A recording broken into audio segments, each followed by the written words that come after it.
नमस्कार नहीं welcome you world affairs. मैं हूं प्रशांत धवन। नाउ दुनिया का सबसे ज्यादा पॉपुलर स्पोर्ट कौन सा है? नंबर 1 में बताया जाता है कि सॉकर है। क्रिकेट अभी के लिए नंबर 2 पे आता है। सॉकर आप देखोगे हर कॉन्टिनेंट में फेमस है और इंडिया के लिए सैड बात अब यह है कि भारतीय फुटबॉल टीम, चाहे विमेन टीम हो या फिर मेंस टीम हो, किसी भी इंटरनेशनल फुटबॉल मैच में इंडिया के झंडे के अंडर पार्टिसिपेट नहीं कर पाएगी। जी हाँ, इंडियन फुटबॉल टीम को, चाहे अंडर 19 हो, कोई भी टीम हो, इंडियन फ्लैग के अंडर पार्टिसिपेट नहीं कर पाएगी क्योंकि फीफा ने इंडिया पे लगा दिया है बैन। और ये दुनिया भर में न्यूज़ बनी थी। यहाँ पर आप देख पाओगे ESPN का आर्टिकल है, why did FIFA ban India? क्या ये बैन हट सकता है? क्योंकि दुनिया में एक्चुअली मैं देख रहा था बहुत से देश चिंतित भी हैं बिकॉज इंडिया को फुटबॉल वर्ल्ड देखता है एक इमर्जिंग मार्केट के फ्यूचर में। यहाँ पर भी बहुत सारे क्लब्स खड़े होंगे, यहाँ से भी बहुत सारे फुटबॉल प्लेयर्स निकलेंगे, एक ह्यूज मार्केट होगी जिस तरीके से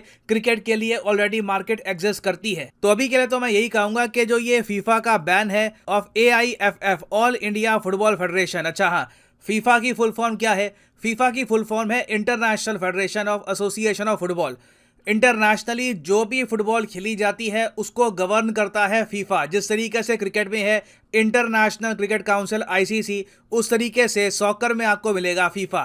तो फीफा ने इंडिया में, जो आप कह लो जिस तरीके से क्रिकेट में BCCI है, उस तरीके से इंडियन सॉकर को संभालता है AIFF, इसको बैन कर दिया है। और ये अपने आप में एक अल्टीमेट एम्बैरेसमेंट है ऑफ इंडियाज फुटबॉल एडमिनिस्ट्रेशन। तो इस वीडियो में हम बात करेंगे कि यहाँ पर हुआ क्या है, क्या ये बैन रिवर्स हो सकता है, इंडिया में जो अंडर 17 विमेंस वर्ल्ड कप होना था उसका यहाँ पर क्या होगा, क्योंकि इंडिया ने करोड़ों रुपए खर्चे हैं इस वर्ल्ड कप की तैयारी में। तो अगर ये वर्ल्ड कप इंडिया में नहीं होता है तो इससे इंडिया को ही लॉस होगा। तो डिस्कस करते हैं इस टॉपिक को इन डेप्थ। बहुत कुछ यहाँ पे आपको जानने को मिलेगा, मगर आगे बढ़ने से पहले आपसे एक क्वेश्चन पूछूंगा। विलियम रूटो, ये नाम आज के समय इंटरनेशनल रिलेशंस में बहुत डिस्कस किया जा रहा है। इन्होंने बहुत बड़ा तीर मारा है। आपको बताने हैं कि विलियम रूटो प्रेसिडेंट बनने वाले हैं बहुत ही जल्द। किस देश के? ये हैं यहाँ पे आपकी option, Zimbabwe, Kenya, south Africa या फिर इथियोपिया। कमेंट सेक्शन में करो उत्तर। सही आंसर मैं आपको दूंगा वीडियो के अंत में। ना पहली बात तो आपने देखा होगा कि जो भी ये बैन लगा है फीफा का इंडिया पर, इसमें काफी बार ये नाम सामने आ रहा है प्रफुल्ल पटेल का, कि जी प्रफुल्ल पटेल अगर ऐसे करते तो ये ना होता, अगर ये ऐसे करते। पहले यहाँ पर ये जान लो कि प्रफुल्ल पटेल है कौन। ये एक इंडियन पॉलिटिशियन है, कांग्रेस पार्टी को बिलोंग करते हैं और रिसेंटली सुप्रीम कोर्ट अपॉइंटेड जो कमेटी है ऑफ एडमिनिस्ट्रेटर्स, इन्होंने आरोप लगाया है प्रफुल्ल पटेल पर कि ये सिंस आज के समय फीफा में प्लेस्ड हैं। जी हाँ, फीफा में दुनिया भर की कंट्रीज के रिप्रेजेंटेटिव्स आपको मिलेंगे, तो इंडिया की तरफ से प्रफुल्ल पटेल है। तो इन्होंने एक चिट्ठी अरेंज करवाई from FIFA threatening A ban on India. ये आरोप इन पे लगाया है कमेटी ऑफ एडमिनिस्ट्रेटर्स ने, जिसको सुप्रीम कोर्ट ने अपॉइंट किया था। अब यहाँ पर आप कहोगे वेट, सब कुछ सिंप्लीफाई करके दिखाओ कि प्रफुल्ल पटेल पे अगर यहाँ पे आरोप लगाए तो आरोप कैसे लगाइए, सारी प्रॉब्लम शुरू कहाँ से हुई थी। देखो, फीफा यहाँ पर कहता है कि दुनिया भर में जो भी फुटबॉल के बोर्ड है, ठीक है, यहाँ पर ना इनको मिलनी चाहिए कंप्लीट इंडिपेंडेंस। अगर उस देश की सरकार, मान लो कोई भी देश है, फॉर एग्जांपल अब मान के चलते हैं इजिप्ट है, इजिप्ट में जो इनका फुटबॉल का बोर्ड है, अगर सरकार वहां पे ज्यादा इंटरफेरेंस करती है तो फीफा इजिप्ट के फुटबॉल बोर्ड को भी सस्पेंड कर देगी, ये कहकर कि थर्ड पार्टी की इंटरफेरेंस यहाँ पर बहुत ज़्यादा हो रही है। हमारे हिसाब से ये फुटबॉल बोर्ड अभी इंडिपेंडेंट है नहीं, तो इसलिए इस कंट्री के बोर्ड को ही हम कर रहे हैं सस्पेंड। ये देश इंटरनेशनल फुटबॉल मैचेस नहीं खेल पाएगा। तो इंडिया के साथ भी सेम काम हुआ है। अब यहाँ पे आप कहोगे अच्छा ठीक है, इंडिया के AIFF में प्रॉब्लम हुई क्या? देखो, प्रॉब्लम यहाँ पर ये हुई थी कि प्रफुल्ल पटेल जो AIFF के प्रेसिडेंट रहे थे बहुत लंबे समय तक, ये अपनी कुर्सी छोड़ नहीं रहे थे। AIFF में ये कोई इलेक्शन नहीं करवा रहे थे और लोग इतना तंग आ गए कि सिंस ये अपनी कुर्सी छोड़ नहीं रहे कि सुप्रीम कोर्ट ऑफ इंडिया में प्रफुल्ल पटेल के अगेंस्ट काफी पिटीशन डाली गई और लोगों ने सुप्रीम कोर्ट को कहा कि क्या प्लीज यहाँ पर देखिए, एक आदमी AIFF का प्रेसिडेंट 12 साल से ऊपर बना हुआ है, ना ये इलेक्शन करवा रहा है, आप प्लीज यहाँ पर कुछ इंटरवेंशन करिए। अब सुप्रीम कोर्ट ने देखा यहाँ पर बात तो ठीक कर रहे हैं कि AIFF में इलेक्शन होने चाहिए ताकि नया प्रेसिडेंट चूज किया जाए, प्रफुल्ल पटेल कुर्सी छोड़ नहीं रहे, तो सुप्रीम कोर्ट ने जबरदस्ती प्रफुल्ल पटेल को निकाला था एज AIFF प्रेसिडेंट। और उसके बाद सुप्रीम कोर्ट ने यहाँ पर यह कहा कि हम लोग खुद एक 3 मेंबर की कमेटी ऑफ एडमिनिस्ट्रेटर्स बना रहे हैं, जिसको लीड करेंगे फॉर्मर जज AR डावे, और इनका काम है इंश्योर करना कि AIFF में जो भी प्रॉब्लम आ रही है इलेक्शन को लेकर, यहाँ पे ट्रांसफर ऑफ पावर को लेकर, इसको ये सुलझाएं। नाउ जब सुप्रीम कोर्ट ने इंटरवेंशन करी तो फीफा ऑटोमेटिकली अलर्ट हो गया था। मैंने आपको बताया था कि फीफा चाहता नहीं है कि किसी भी कंट्री का जो फुटबॉल बोर्ड है वहां पे थर्ड पार्टी कोई भी इंटरवेंशन करे।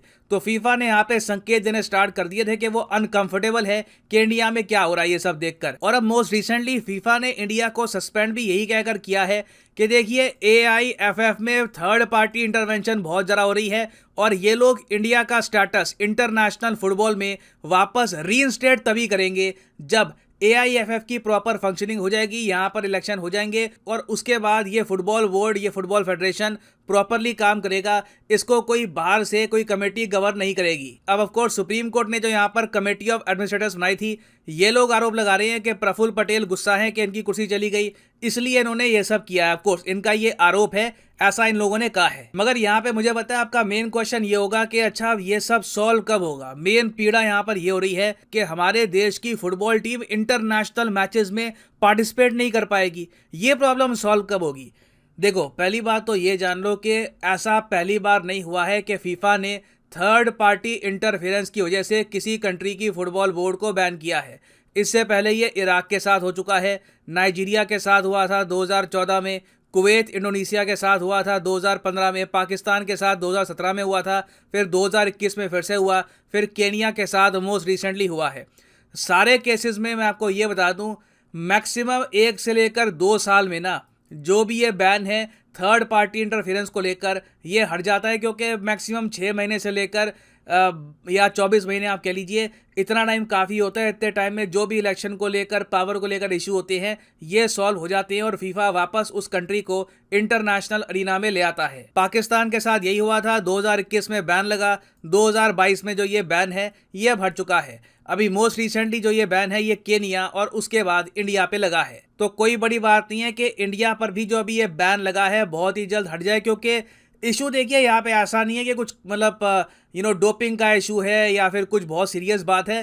फीफा यही चाहता है कि AIFF प्रॉपरली काम करे, इस पर कोई इंटरफेरेंस ना आ जाए। तो ये हम कर सकते हैं, ये बहुत ही मुश्किल टास्क नहीं है हमारे लिए। हाँ, मगर क्वेश्चन यहाँ पर ये होगा कि क्या हम AIFF को सुधार सकते हैं 2022 के अंडर 17 विमेंस वर्ल्ड कप से पहले? क्योंकि ये जो विमेंस वर्ल्ड कप है ये वैसे होना था 2020 में, मगर कोविड की वजह से इसको बाद में पोस्टपोन कर दिया गया।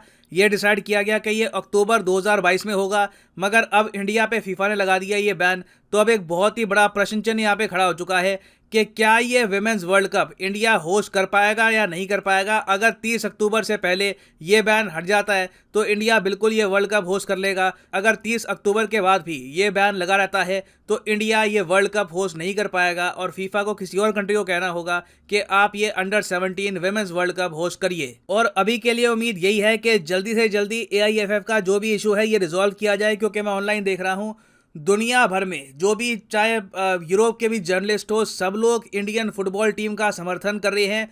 कह रहे हैं कि ये जो सस्पेंशन है खराब है। इंडिया के former football stars for example Baichung Bhutia ने यहाँ पर कहा है कि ये बहुत ही अनफॉर्चुनेट बात है कि फीफा ने इंडिया को सस्पेंड कर दिया है, बहुत ही कड़ा निर्णय है, मगर उम्मीद है कि हम फाइनली अपना सिस्टम अब सही करेंगे और सरकार को भी यहाँ पे इंटरवेंशन करनी चाहिए, क्योंकि इन दी एंड देखिए ये बात आती है देश की प्राइड की। हम लोग डेफिनेटली चाहेंगे कि इंडियन फुटबॉल टीम लगातार compete करती रहे एशियन टूर्नामेंट में, इंटरनेशनल टूर्नामेंट में, और होपफुली एक दिन इंडिया फीफा वर्ल्ड कप में भी प्रॉपरली पार्टिसिपेट करेगा। ना वापस आते हैं अपने क्वेश्चन की तरफ के विलियम रूटो आजकल न्यूज में हैं, ये बनेंगे प्रेसिडेंट किस कंट्री के? तो ये हैं यहाँ पे आपकी option, Zimbabwe, Kenya, south Africa या फिर इथियोपिया। सही उत्तर यहाँ पे है ऑप्शन बी, केनिया। यहाँ पर आप देख पाओगे विलियम रूटो ये केनिया में सड़कों पे सोया करते थे, बहुत ही गरीब इंसान थे। ये अब इनका इतना मिटियोरिक राइज हुआ है कि अब ये केनिया के बनने वाले हैं प्रेसिडेंट। पहली बार देखा जा रहा है कि केनिया की हिस्ट्री में एक आम आदमी, बिल्कुल एक आप कह सकते हैं ग्रास रूट से जुड़ा हुआ आदमी